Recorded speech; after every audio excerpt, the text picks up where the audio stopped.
और सुख धूप सुथनी के सुचंदन सैया भूल मत जोई हा पचरा मिठाइया भोरा ही तू जोई हा बाजा और छूटे के ना चाही हाँ समान एगो बालम जी खर्चा चाहे लागी 10,000 और छूटे के ना चाही हाँ समान एगो बालम जी खर्चा चाहे लागी 10,000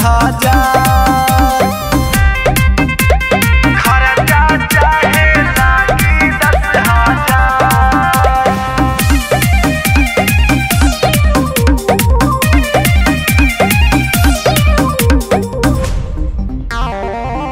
केला के घावत राजा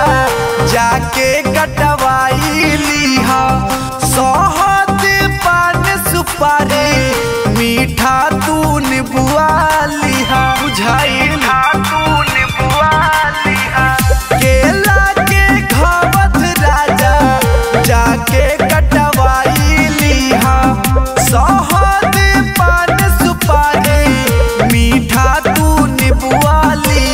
लाल से नूरा लगाई के सैया सूरज देव के देहब या धैया लाल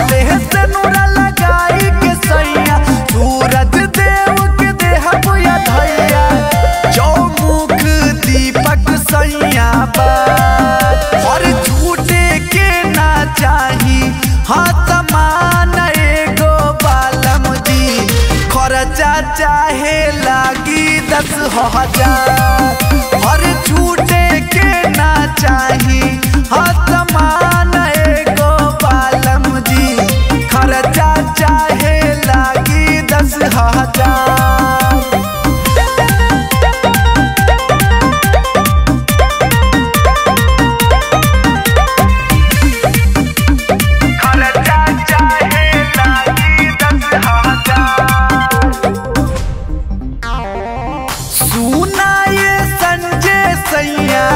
छठ माई के कृपा होई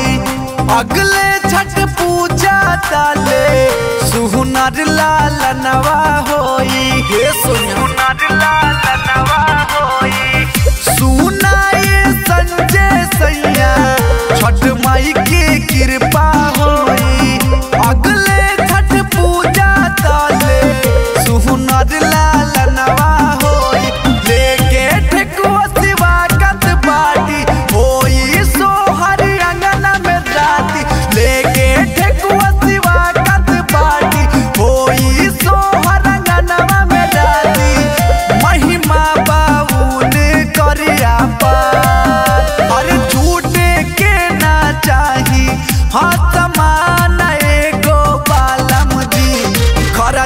चाहे लागी 10,000 और छूटे के ना चाही